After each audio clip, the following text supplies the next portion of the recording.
three, four. You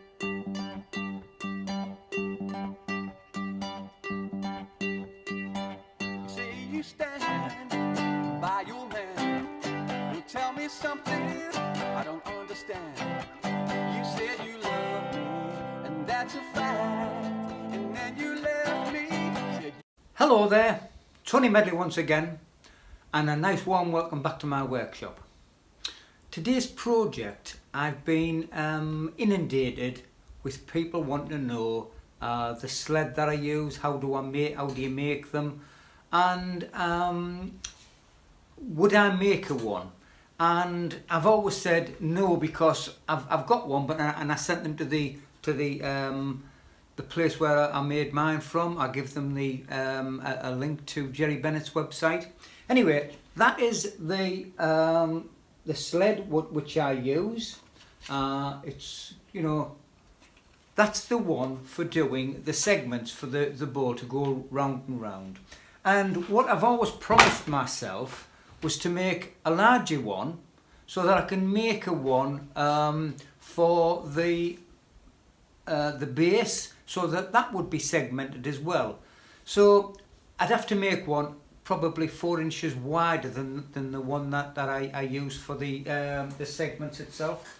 Yeah, as I've just been saying, that the one that I've got for my segments will only take a maximum of probably 2 inches, and I want to make a one so that it would take up to, say, 5.5 inches, and then if you double that, that would give you the diameter. So I'm looking for something between 10 and 12 to make the diameter 10 and 12 inches across.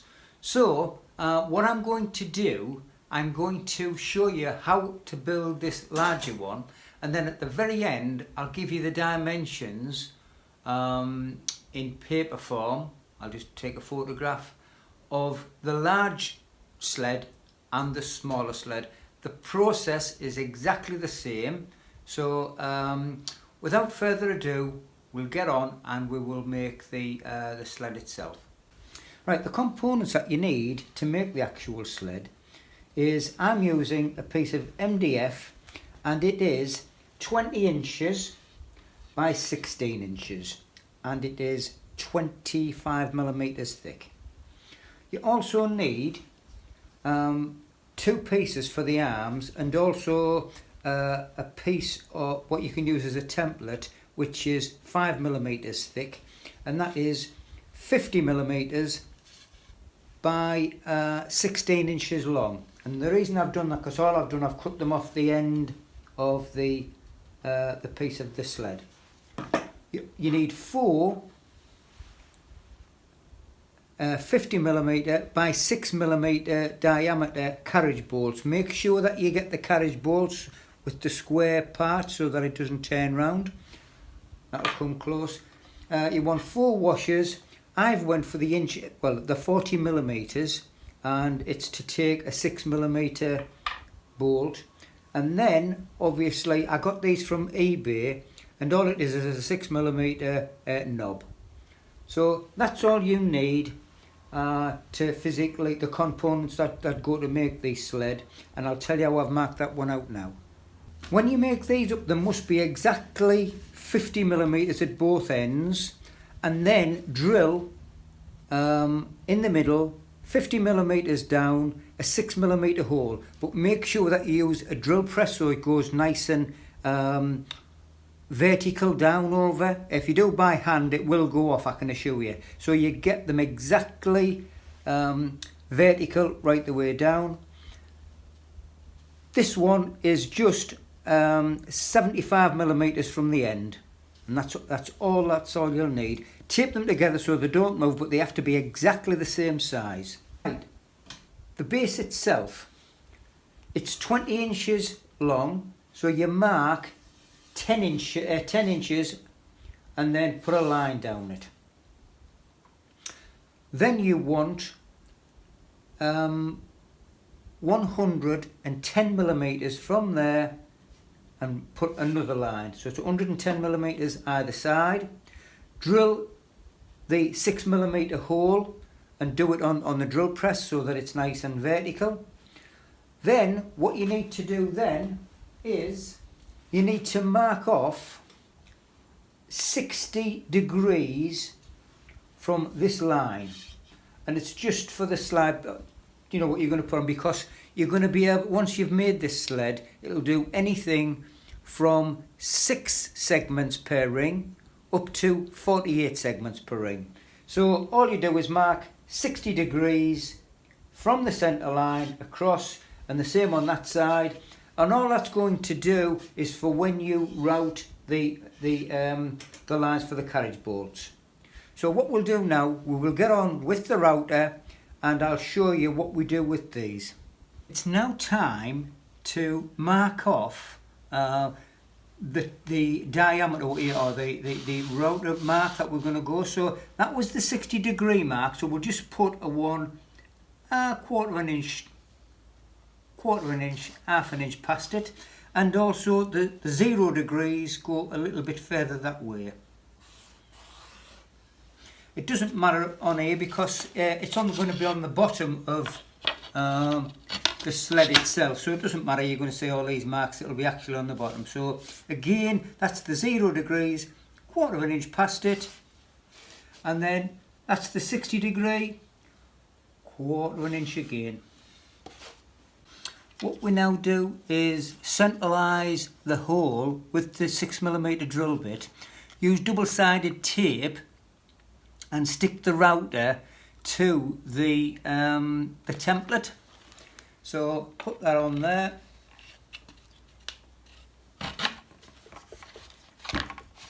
And we are going to be ready for routing. I'm just going to remark that because it's not in the right place.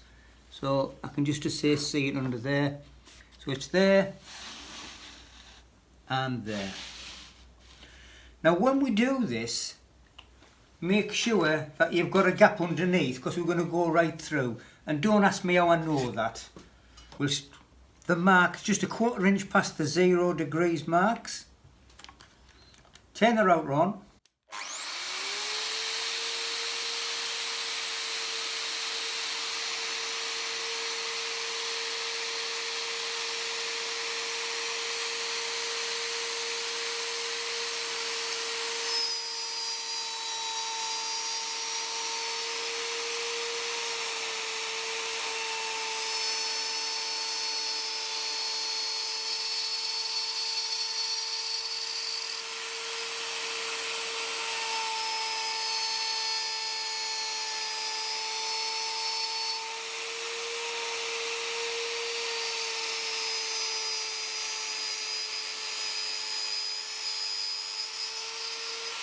Right, once that one's done, just transfer it to the other one.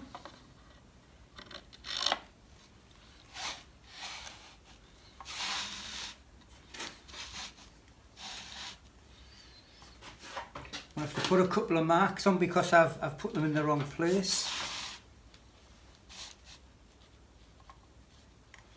Right.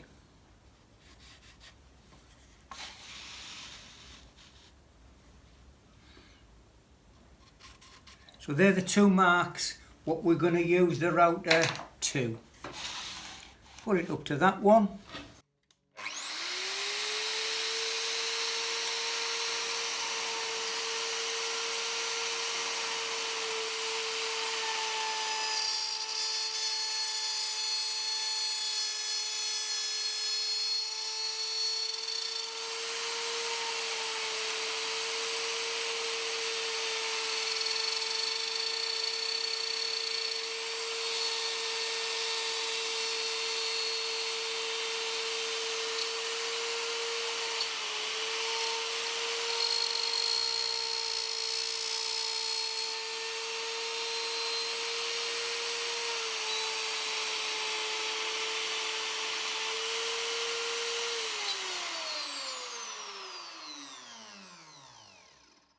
Right, that's what you're going to end up with, the 2 router marks. Now please, that's why I didn't speak while the router was going. Please make sure when you use an MDF or anything like that for the dust for your lungs, so please make sure that you are using some type of breathing apparatus.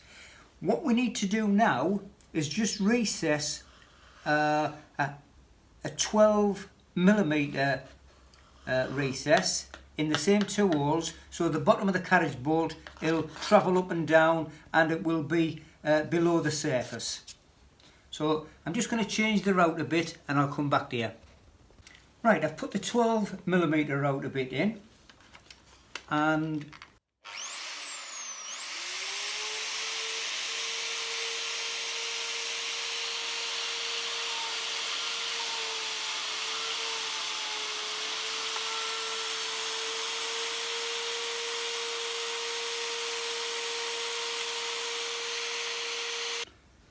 just do the next one. I've put it to the mark.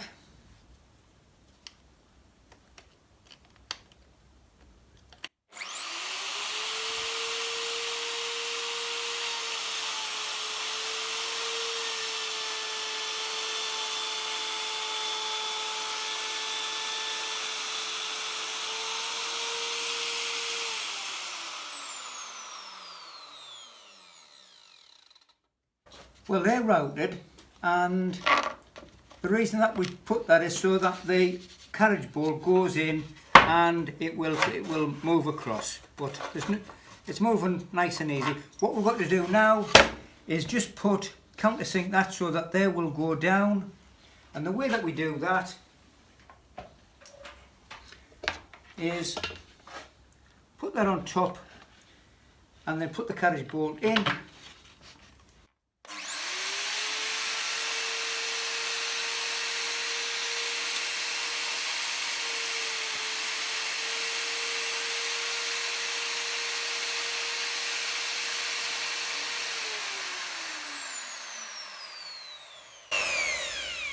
Same on the other side.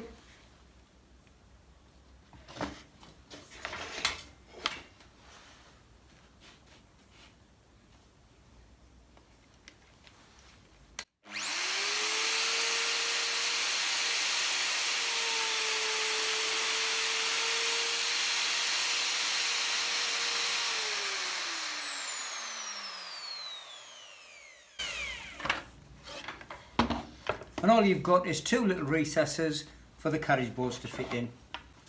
All we need to do now is insert the two bolts and make sure that they are nice and level and they're under the base of it. And what I prefer to do is, if you put your washers on,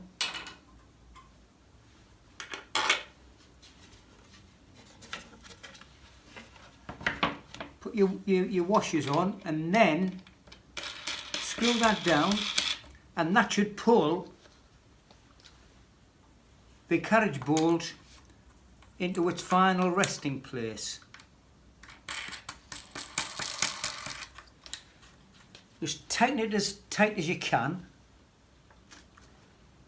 and then on the other side it's nice and flush and it's beneath, you know, it's not going to catch on your saw. Right, all we have to do now is fit the two slides. Right, if you undo them two, take them off.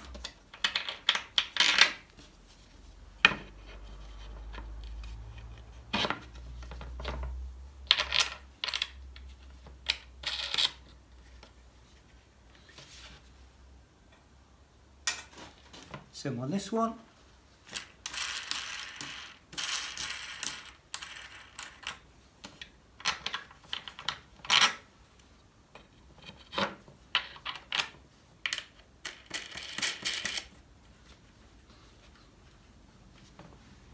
All we're going to do now is do exactly the same and fit the two carriage bolts into there.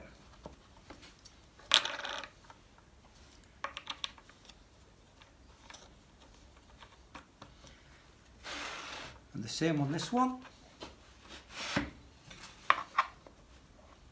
You'll find they are a little bit tight, however,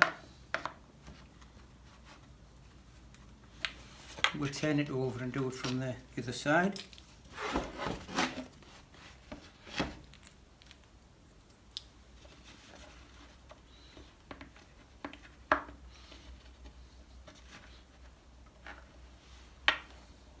after a little bit of persuasion, we've managed to get them in.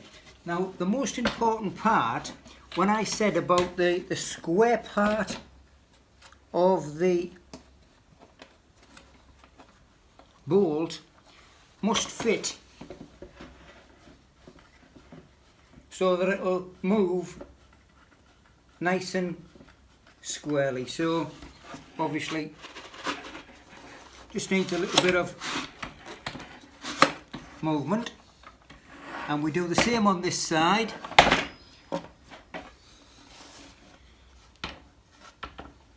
I've got them in and they work okay. Right, this is the little one, and what you do to set the jaws to the right amount is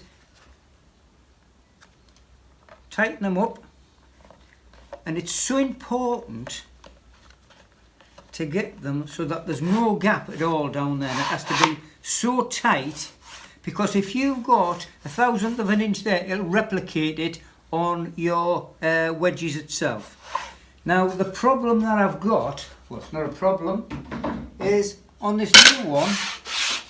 So what I've had to make something to replicate the same size. So all you do is make sure that it's nice and tight,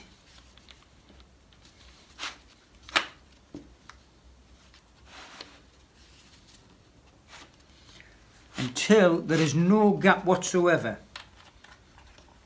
and that will make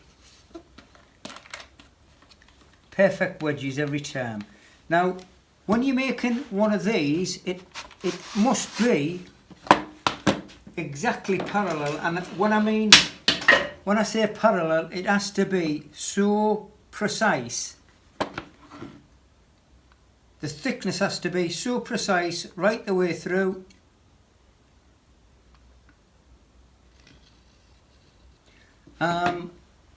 It's just because if that's out, obviously you're not going to be able to get the exact angle. So that's the only downside to it. But what I would recommend is that you invest in a couple of wedges. This sled will do anything from 6 to 48. To be perfectly honest, I normally do no more than 12 at any one time. But if you see that there, it's a perfect fit, and it's got to be exactly right. So all we need to do now is fit the guide to the bottom, and then we're all ready to go. All I've done, I've cut a piece of hardwood, and it has to be hardwood, so that it fits. It's a nice tight fit, and once it's in, it won't move. Now all we have to do now is make a little slit, and I put a little screw in, and it's just to tighten it up, or to make it that, you know, to be perfectly honest, that is okay, but we're better off putting a little screw in. So I'll come back here, I'll make a little cut and a little screw in there, and then obviously we're good to go.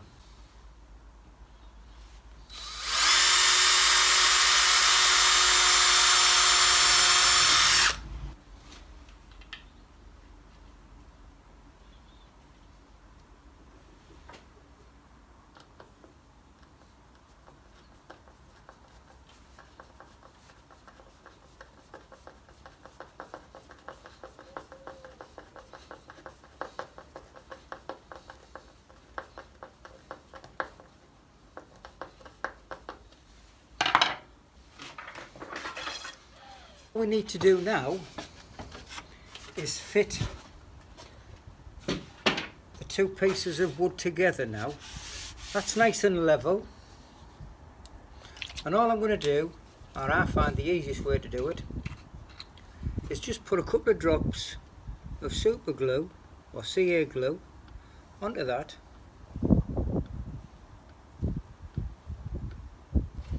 I've set this back fence up so that it fits perfect, and then you're just going to allow it to go down in between the blade, and hopefully the bottom part will stick to it.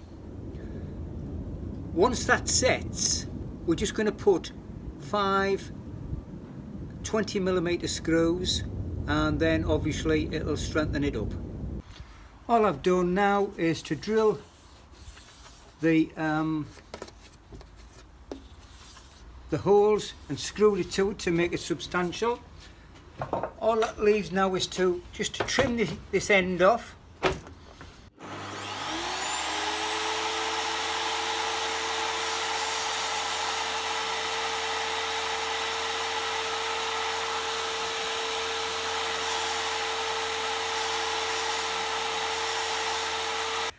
I've got it done, but all I can say, it was a failure. The pieces are too big. Even though I've cut little bits off here to get them together, they're okay to a certain extent, but there is that word, you know, I could not live with that. So all in all, we're going to have to continue on with a solid base and then obviously segments in the top. So what I would recommend is that you stick with the small one, and it is absolutely superb. So what I propose to do at the end of the video, I'm going to give you the dimensions for this one. I would just completely forget about the large one to make bases. This is a ring that I done, and you can see that every one is 100%. Once you get that sanded up, they are 100%. They're 100% true. So I'll do you a drawing, and you can take a photograph of it, or if you send me a private message, I'll send you it by email. I'll make a drawing with all the dimensions for the small one, and as I say, I'll guarantee you get 100% success every time, even for the beginner. The beginner will do it straight away, as long as you follow the rules to making that. So forget about all the dimensions that I give you for the large one. It just doesn't work. So, and I try to be as honest as possible. I like to show you the failures as well as the successes. So if you make one of them, and then you will have no problem whatsoever. So it's exactly the same process, just different dimensions. So I'll put that at the end of the video. Anyway, once again, please subscribe, give us a thumbs up if you like what I'm doing, and I'll catch up with you on the next video. Bye for now. Bye. Sorry, I almost forgot. What I do have, and I made, is just an expanding stop. It's just an adjustable stop, should I say. That goes exactly the same way as your sled. It goes in, you can tighten it up to make it a secure a fixture. Then all I do is to move that up and down to the desired length, for the length of the segments that you're going to make. Quite simple to make, exactly the same, so I'm sure you'll manage with one of them.